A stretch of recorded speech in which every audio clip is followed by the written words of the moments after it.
ನಾನು ನೋಡಿದೆ ಈಗ ಇರ್ತಕ್ಕಂಥ ಸಂಸದರು ನ್ಯಾಷನಲ್ ಹೈವೇ ಮಾಡಿದ್ದೀವಿ, ಏರ್ಪೋರ್ಟ್ ಮಾಡಿದ್ದೀವಿ, ಜಲ್ ಜೀವನ್ ಎಂಥದ್ದು ಮಿಷನ್ನು ಸಾಕಷ್ಟು ಎಲ್ಲ ಕಡೆ ಡಿಜಿಟಲ್ ಬ್ಯಾನರ್ ಹಾಕ್ಕೊಂಡಿದ್ರಿ.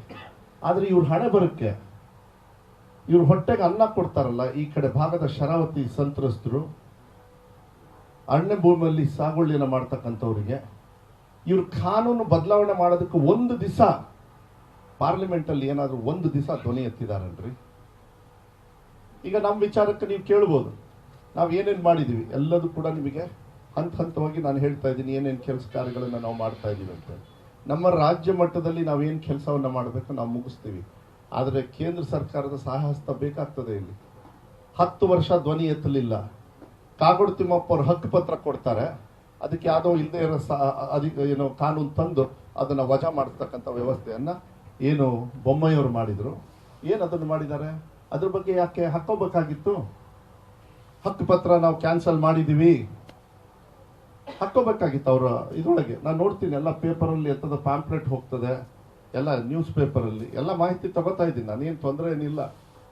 ಇವರು ಜಲ್ ಜೀವನ್ ಅಂತ ಹೇಳ್ತಾರಲ್ಲ, 60% ಯಾರ್ರೀ ಅದ್ರೊಳಗೆ ದುಡ್ಡು ಕೊಡೋರು? ಏರ್ಪೋರ್ಟ್ದು ಮಾತಾಡ್ತಾರಲ್ಲ, ಯಾರ್ದು ದುಡ್ಡು ಅದು ಏರ್ಪೋರ್ಟ್ದು? ಏನು ನರೇಂದ್ರ ಮೋದಿ ಅವ್ರದಾ?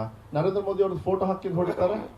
ನರೇಂದ್ರ ಮೋದಿ ಅವರು ಸರ್ಕಾರ ದುಡ್ಡು ತಗೊಂಡಿದ್ದಾರೆ, ನಮಗೆ ವಾಪಸ್ ಫುಲ್ ಕೊಟ್ಟಿಲ್ಲ ತಿಳ್ಕೊಳ್ಳಿ ಟ್ಯಾಕ್ಸಲ್ಲಿ. ಫಸ್ಟ್ ಅದ್ರ ಬಗ್ಗೆ ಹಾಕೊಳ್ಳೋಕೆ ಹೇಳಿ ಅವರಿಗೆ. ಇಲ್ಲಿರೋ ಸಂಸದರಿಗೆ ಶಿವಮೊಗ್ಗ ಜಿಲ್ಲೆಯಲ್ಲಿ ಎಷ್ಟು ಜನರು ಟ್ಯಾಕ್ಸ್ ಕಟ್ಟಿದ್ದಾರೆ, ಸೆಂಟ್ರಲ್ ಗೌರ್ಮೆಂಟಿಗೆ ಎಷ್ಟು ಕಟ್ಟಿದ್ದಾರೆ, ನಮಗೆ 100ರಲ್ಲಿ ಎಷ್ಟು ಬಂದಿದೆ, ಅದನ್ನ ಹಾಕೊಳ್ಳೋಕೆ ಹೇಳಿ. ಲೆಕ್ಕ ನಾನೇ ನನ್ನ ಹತ್ರ ಇದೆ, ಬೇಕಾದ್ರೆ ಕೊಡ್ತೀನಿ. ಅದನ್ನ ಚುನಾವಣೆ ಸಂದರ್ಭದಲ್ಲಿ ಇದೆ. ಇಷ್ಟು ವರ್ಷ ಡಿಜಿಟಲ್ ಬ್ಯಾನರ್ ಇಲ್ಲದೆ ಇರೋದು ಇವತ್ತೆಲ್ಲ ನೋಡಿ. ನನಗೇನಿಲ್ಲ, ಹಾಕ್ಕೊಳ್ಳಿ, ಆದರೆ ಅದೇ ಅವ್ರಿಗೆ ಸೋಲಿಗೆ ಕಾರಣ ಆಗ್ತದೆ ನೋಡಿರ್ಬೇಕಾದ್ರೆ. ಬರೆದಿಡ್ಕೊಳ್ಳಿ ಅವ್ರಿಗೆ.